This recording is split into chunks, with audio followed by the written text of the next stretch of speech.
Blackpink এর jenny নামটাই যেন এক অদ্ভুত আকর্ষণের প্রতিশব্দ।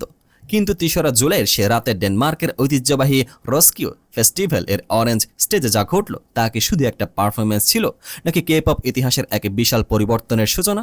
রাত থেকে 10টা 4-5টা ছেয়ে গেছে ঘন ধোঁয়া আর লাল আলোর তীব্র আভাই।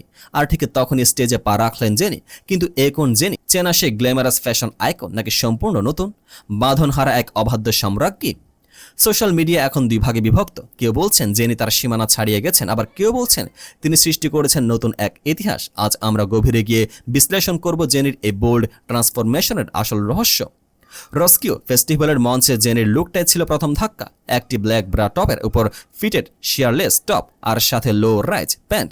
চুলে কোনো বাড়তি কৃত্রিমতা নেই, টপ নচ লাক্সারি ব্র্যান্ডের চেনা লোক ঝেড়ে ফেলে একদম অবিন্যস্ত ঢেউ খেলানো চুল। কিন্তু আসল চমক ছিল তার কোরিওগ্রাফিতে। প্রথাগত কে পপ আইডলদের মতো নিখুঁত মেপে মেপে নাচতে নিয়ে এবার দেখাননি, বরং হাতে একটি দীর্ঘ লাঠির মতো প্রপস নিয়ে স্টেজের ধোঁয়া আর স্পটলাইটের সাথে খেলা করেছেন তিনি। প্রতিটি মুভমেন্ট ছিল ধীর কিন্তু তীব্র, আত্মবিশ্বাসে ভরপুর। ক্যামেরার লেন্সের দিকে তার সরাসরি তাকানো আর রহস্যময় হাসি যেন দর্শকদের সম্মোহিত করে রেখেছিল। তার নতুন সোলো অ্যালবাম রুবি গানগুলো যখন স্টেজে লাইভে বাজছিল তখন স্পষ্ট বোঝা যাচ্ছিল জেনি এখানে কাউকে খুশি করতে আসেননি, তিনি এসেছেন নিজের রাজত্ব জাহির করতে।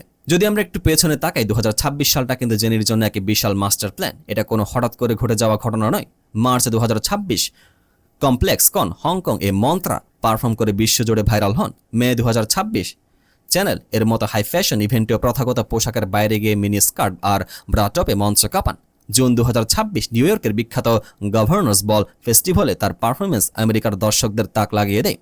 আর এবার ইউরোপের অন্যতম প্রাচীন মঞ্চ রস্কিও। এরপর তার রুটম্যাপে আছে মাদ্রিদের ম্যাটকোল ফেস্টিভ্যাল এবং শিকাগোর লোলা পালাউজা। এই পুরো ক্রোনোলজি বা টাইমলাইন একটা বিষয় পরিষ্কার করে দেয়, জেনে নিজেকে আর শুধু কোরিয়ান সংস্কৃতির মাঝে সীমাবদ্ধ রাখছেন না, তিনি নিজেকে একজন গ্লোবাল পপ স্টার হিসেবে প্রতিষ্ঠা করেছেন, ঠিক যেভাবে রিয়ানা বা ডুয়া লিপা নিজেদের মেলে ধরেছেন।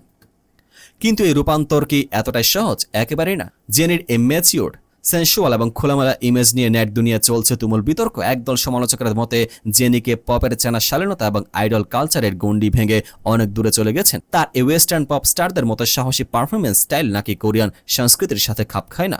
কিন্তু এর উল্টো পিঠের সত্যটা আরও গভীর। বিশ্লেষকরা বলছেন জেনি আসলে একটি অদৃশ্য দেয়াল ভাঙছেন। কে পপ আইডলদের উপর সমাজ যে অবাস্তব ও পুতুলের মতো নিখুঁত থাকার চাপিয়ে দেওয়ার নিয়ম চাপিয়ে দেয়, জেনি তার বিরুদ্ধে এক নীরব বিদ্রোহ ঘোষণা করেছেন। তার এই সাহসী পোশাক বা কোরিওগ্রাফি কোনো সস্তা পাবলিসিটি নয়, বরং এটা তার শৈল্পিক স্বাধীনতা বা আর্টিস্টিক ফ্রিডম। সমালোচনা যতই আসুক, জেনির শারীরিক ভাষা বলে দেয় তিনি এসবে বিন্দুমাত্র বিচলিত নন। রস্কিও ফেস্টিভ্যালের আলো হয়তো নিভে গেছে, কিন্তু জেনি যে আলোচনা আগুন জ্বালিয়ে দিয়ে গেছেন তা সহজে নিববার নয়। তিনি প্রমাণ করে দিয়েছেন ব্ল্যাকপিঙ্ক এর জেনি আর কোনো ফ্রেমের ভেতর বন্দি নাম নয়। তিনি নিজে এখন একটি ব্র্যান্ড, নিজেই নিজের নিয়ন্তা। বিতর্ক যত বাড়বে জেনির আত্মবিশ্বাস যেন ঠিক ততটাই ধারালো হবে। এখন দেখার বিষয় আগামী লোল্লা পালাউজার মঞ্চে এই পপ সম্রাজ্ঞী আমাদের জন্য আর কি চমক নিয়ে অপেক্ষা করছেন।